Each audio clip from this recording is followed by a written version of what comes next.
Now let us see how we can work with series in this data frames. We already know that collection of series put together will make a data frame. Now, if we want to work on each of the data point, we can treat the row value as a series. Now, in this table, let us take the tags table. What are the values? What are the columns we have in tags table? User ID, movie ID, tag, and timestamp.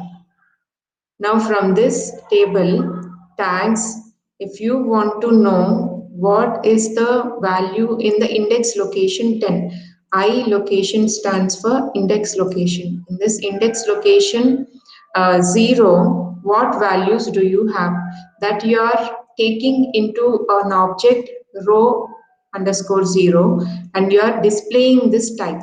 So what we are basically doing here is you are trying to take one data point out of the data set, assigning it to an object and trying to know what type of object it is, which will give us, it is a series object, which tells us that the collection of series will form a data frame. When you execute this, you can see that the 0th data point is extracted into row 0, and when we want to display the type of this row 0, we can get it as a series type, pandas.co.series type. When you print this row, you can see that the first row's details are printed. User ID taken as 15, movie ID 339, and the tag given for that movie, Sandra Boring Bullock. Maybe that movie might have been very boring, so they have given, the audience have given this. One particular audience person has given this kind of tag to this movie. Okay, so these are the values in the first data point that are extracted into this row 0 as a series, and we are trying to display this. If you want to know the index value of this row 0, you can get the index values as user ID, movie ID, and tag. You can notice that actually these are column values, but when we extracted this as a series and printing it, these appear as the index values. Okay, so you can see the index values are user ID, movie ID, and tag. Now, if you wanted to know what is the value in a particular index, that can also be retrieved by using that series name row 0 and what value is associated with this index user ID. So that can be printed, and that is 15. You can notice that here, 15. That is printed here. Now you can also find out if there is an index that exists in that series. So you can use the in clause here, and you're giving rating in row 0. Is there this rating column that exists in this series that is extracted as the first data point? It gives false because you have only user ID, movie ID, and tag. Rating is not included in this. Now, if you give instead of rating, if you give tag, it gives true because that index exists in this series.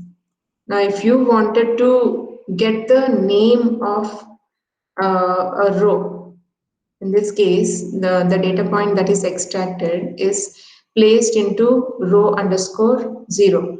Now, this row underscore 0 name means the number of this data point in the original table, in the original tags table. Its value is 0. You are extracting 0th data point, right? So when you get row 0 dot name, its name in the original data set gives as 0 because you extracted the first data point, first row in the table. Now, if you wanted to give it a new name, you can use rename method. Row 0 dot rename first row. Instead of 0, now you are assigning it a new name, that is first row. So when you display row 0's name, Instead of 0, now it is being identified with the name first row. Now, if you want to work with these tables as data frames, if you want to work with them as series, yes, we can do it by extracting each of the data points separately. But if you want to work with them as data frames by considering both rows and columns, that can also be done. Now, when you give tags.head and execute this, you will get the first 5 data points. And when you get the index values, you can see that the index values range from 0 to 1296. Total 1297 elements are there, data points are there in this tags table. So the index values means the row number starts from 0 and it ends with 1296 without skipping any data points. All the values if you consider. That is why the step is taken as 1. Now tags.index if you give, you will get the range of index values from which data point it starts till which data point. Now, if you wanted to extract only the column values, not column values exactly, the column names in a table, then you can give tags.columns. When you give tags.columns, you will get the column names, user ID, movie ID, and tag. Right? These are the columns that are available in tags table. Now, if you want to get the values in index locations 0, 11, and 200, notice the difference here. We are using 2 square brackets, which indicates that we want the values in those locations, right? So we are using tags.iLocation by giving multiple dimensions, double dimensions here. We are extracting the values in 0th row, 11th row, and 200th row.